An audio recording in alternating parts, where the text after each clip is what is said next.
Hello Aries, welcome po sa inyong reading. This is July the 11th to July the 13th, no? Para po sa inyo, sa mga bago, don't forget to click the subscribe button, smash the like button, comment below kung kayo po yung nakaka-resonate, and hit the notification bell. So kung gusto nyo pong sumali sa ating live sessions, meron po tayo doon sa kabilang channel, that is Babaylad TV sa YouTube po, no? Meron din po tayo mga ilan-ilang um, videos doon, and I'm promising na magpo-post na rin tayo regularly, no, doon po sa Babaylan TV.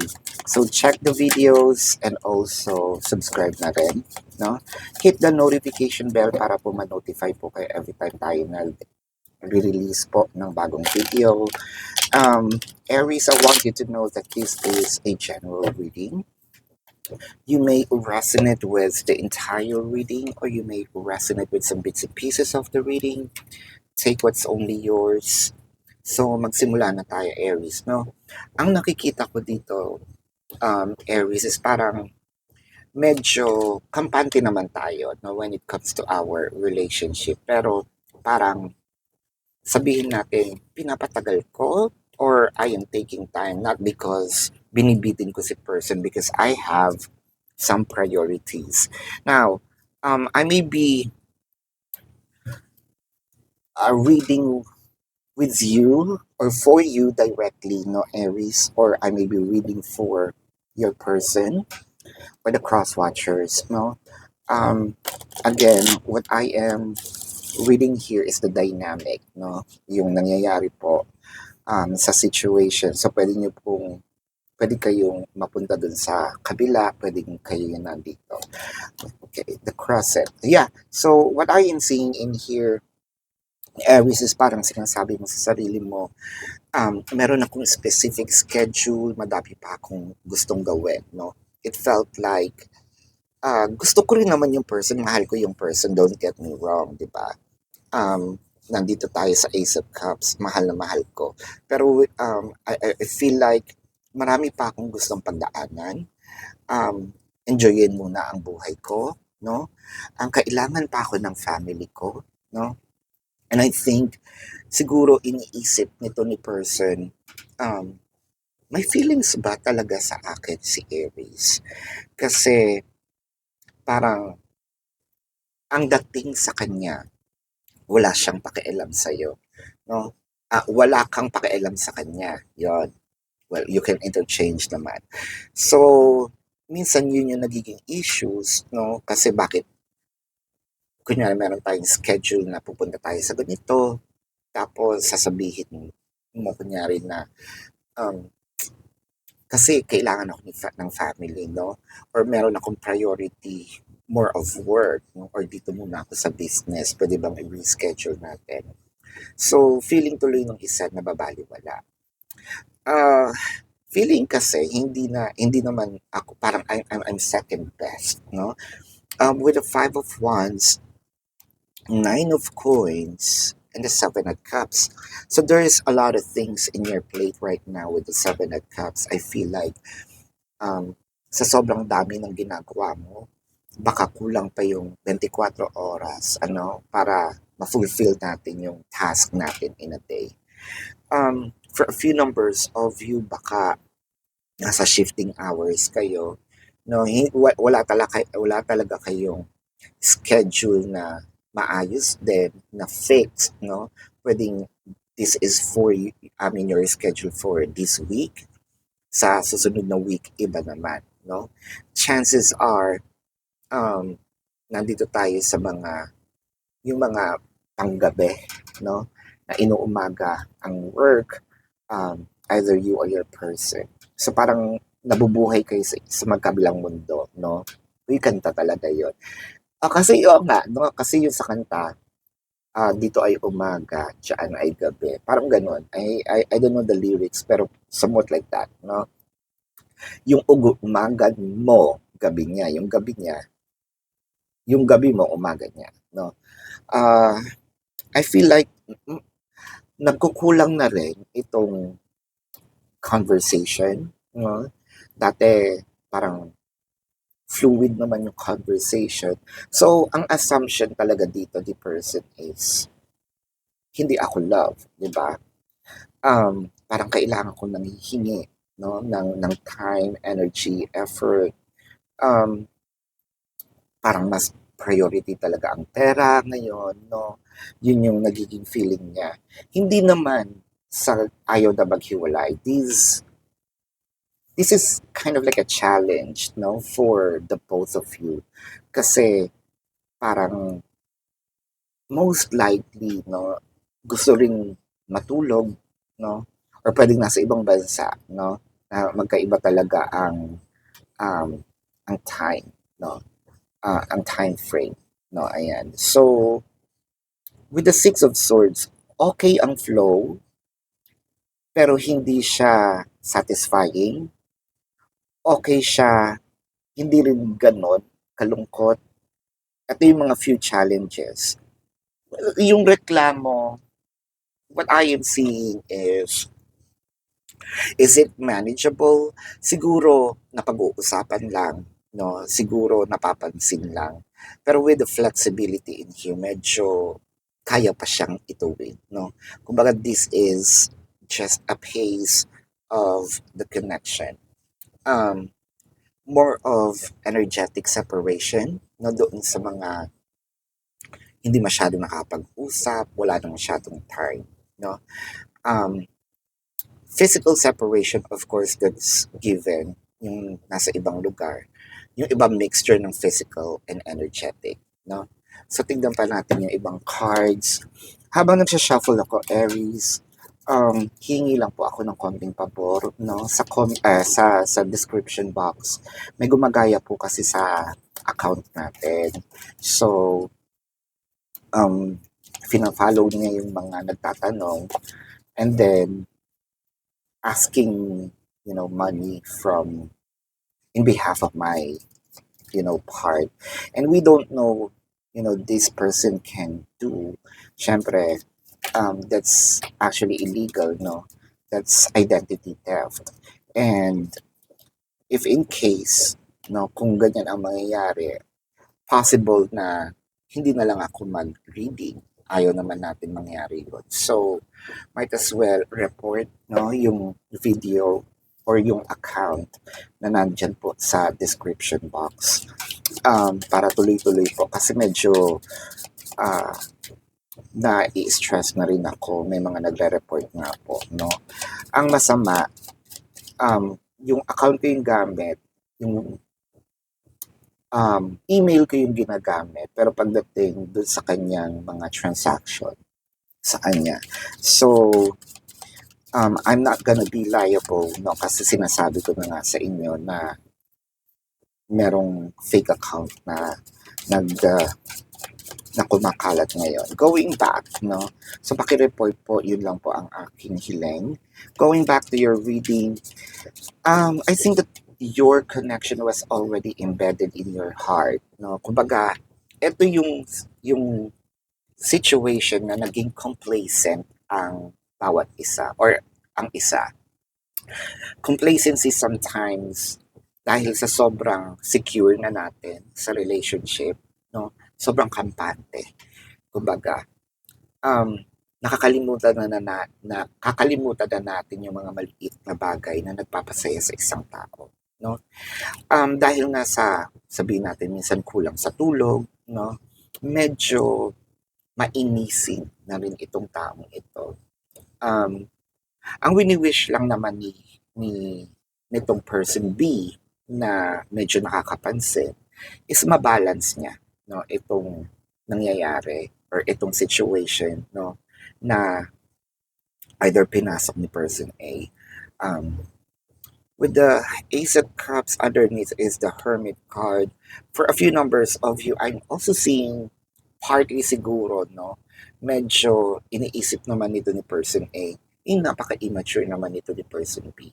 Kasi bata pa, no, or bata pa yung isip, no, wala pa dun sa sense of maturity siguro, yun siguro yung kanyang iniisip.